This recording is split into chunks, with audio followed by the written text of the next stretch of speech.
After this, David defeated the Philistines and subdued them, and he took Gath and its villages out of the hand of the Philistines. And he defeated Moab, and the Moabites became servants to David and brought tribute. David also defeated Hadadezer the king of Zobah-Hamath, as he went to set up his monument at the river Euphrates. And David took from him 1,000 chariots, 7,000 horsemen, and 20,000 foot soldiers. And David hamstrung all the chariot horses, but left enough for 100 chariots. And when the Syrians of Damascus came to help Hadadezer king of Zobah, David struck down 22,000 men of the Syrians. Then David put garrisons in Syria of Damascus, and the Syrians became servants to David and brought tribute. And the Lord gave victory to David wherever he went. And David took the shields of gold that were carried by the servants of Hadadezer, and brought them to Jerusalem. And from Tibhath and from Kun, cities of Hadadezer, David took a large amount of bronze. With it Solomon made the bronze sea, and the pillars and the vessels of bronze. When Tou, king of Hamath, heard that David had defeated the whole army of Hadadezer, king of Zobah, he sent his son Hadoram to King David, to ask about his health and to bless him because he had fought against Hadadezer and defeated him. For Hadadezer had often been at war with Tou. And he sent all sorts of articles of gold, of silver, and of bronze. These also King David dedicated to the Lord, together with the silver and gold that he had carried off from all the nations, from Edom, Moab, the Ammonites, the Philistines, and Amalek. And Abishai the son of Zeruiah killed 18,000 Edomites in the valley of Salt. Then he put garrisons in Edom, and all the Edomites became David's servants. And the Lord gave victory to David wherever he went. So David reigned over all Israel, and he administered justice and equity to all his people. And Joab the son of Zeruiah was over the army, and Jehoshaphat the son of Ahilud was recorder, and Zadok the son of Ahitub and Ahimelech the son of Abiathar were priests, and Shavsha was secretary, and Benaiah the son of Jehoiada was over the Kerethites and the Pelethites, and David's sons were the chief officials in the service of the king. Now after this, Nahash the king of the Ammonites died, and his son reigned in his place. And David said, I will deal kindly with Hanun the son of Nahash, for his father dealt kindly with me. So David sent messengers to console him concerning his father. And David's servants came to the land of the Ammonites to Hanun to console him. But the princes of the Ammonites said to Hanun, Do you think because David has sent comforters to you that he is honoring your father? Have not his servants come to you to search and to overthrow and to spy out the land? So Hanun took David's servants and shaved them and cut off their garments in the middle at their hips and sent them away, and they departed.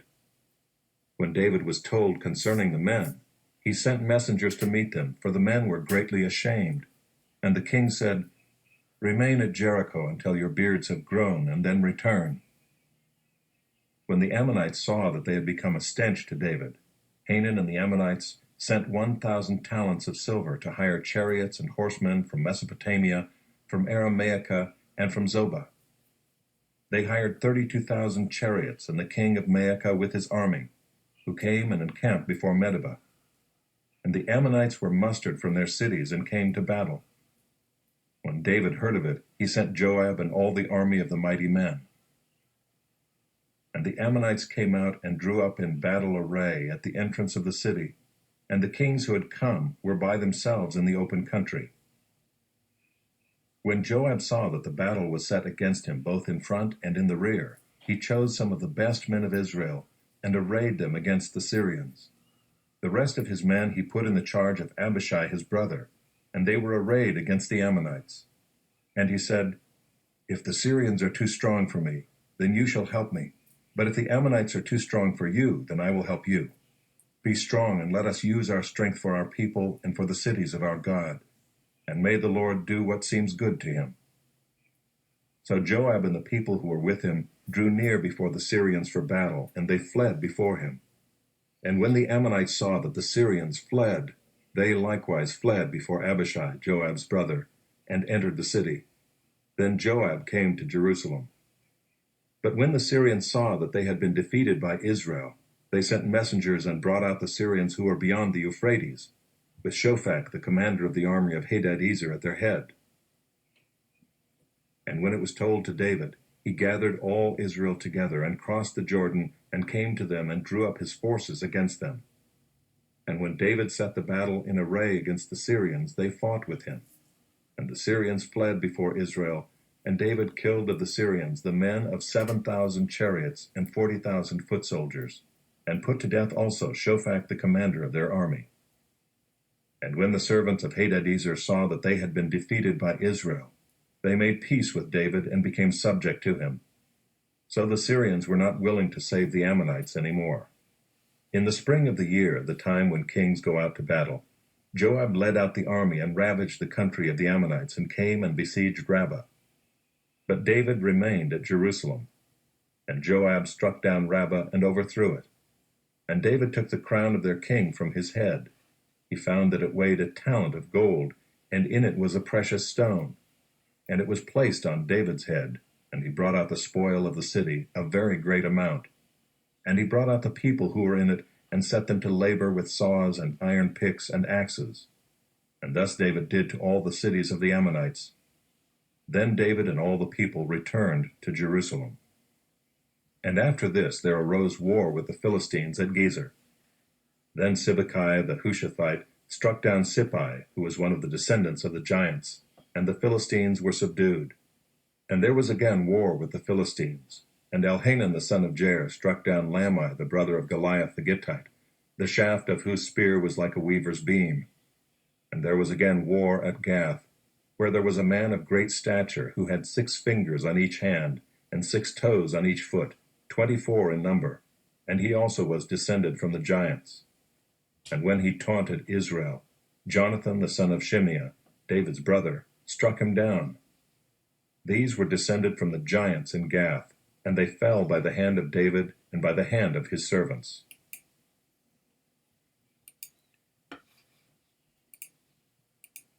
To the choir master, according to the Sheminith, a psalm of David.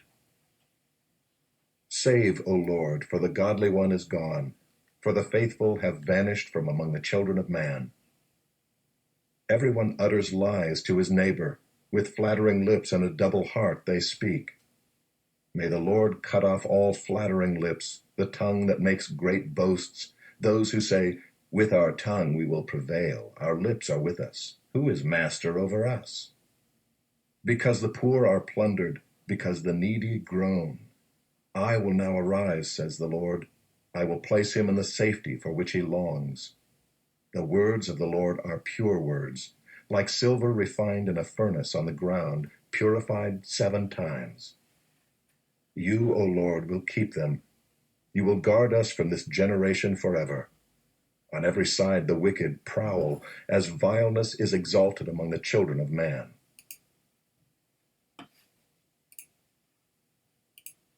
At that time Herod the Tetrarch heard about the fame of Jesus, and he said to his servants, This is John the Baptist. He has been raised from the dead. That is why these miraculous powers are at work in him. For Herod had seized John and bound him and put him in prison for the sake of Herodias, his brother Philip's wife, because John had been saying to him, It is not lawful for you to have her. And though he wanted to put him to death, he feared the people, because they held him to be a prophet. But when Herod's birthday came, the daughter of Herodias danced before the company and pleased Herod, so that he promised with an oath to give her whatever she might ask. Prompted by her mother, she said, Give me the head of John the Baptist here on a platter. And the king was sorry, but because of his oaths and his guests, he commanded it to be given. He sent and had John beheaded in the prison, and his head was brought on a platter and given to the girl, and she brought it to her mother. And his disciples came and took the body and buried it, and they went and told Jesus. Now when Jesus heard this, he withdrew from there in a boat to a desolate place by himself. But when the crowds heard it, they followed him on foot from the towns.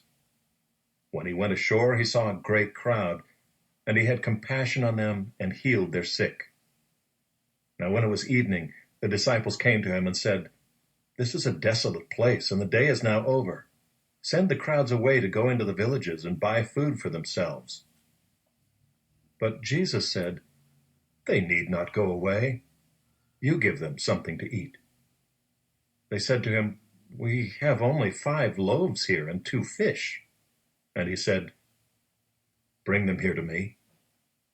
Then he ordered the crowds to sit down on the grass, and taking the 5 loaves and the 2 fish, he looked up to heaven and said a blessing.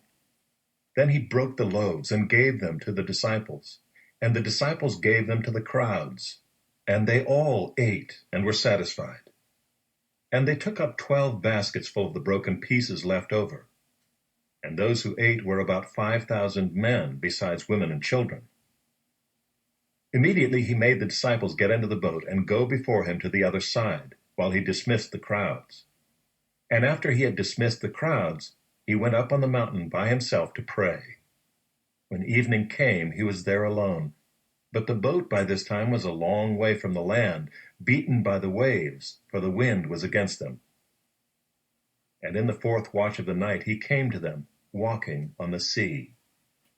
But when the disciples saw him walking on the sea, they were terrified and said, "It is a ghost!" And they cried out in fear. But immediately Jesus spoke to them, saying, "Take heart, it is I. Do not be afraid." And Peter answered him, "Lord, if it is you, command me to come to you on the water." He said, "Come." So Peter got out of the boat and walked on the water and came to Jesus. But when he saw the wind, he was afraid, and beginning to sink, he cried out, "Lord, save me." Jesus immediately reached out his hand and took hold of him, saying to him, "Oh, you of little faith, why did you doubt?" And when they got into the boat, the wind ceased, and those in the boat worshipped him, saying, "Truly, you are the Son of God." And when they had crossed over, they came to land at Gennesaret. And when the men of that place recognized him, they sent around to all that region, and brought to him all who were sick, and implored him that they might only touch the fringe of his garment. And as many as touched it were made well. Then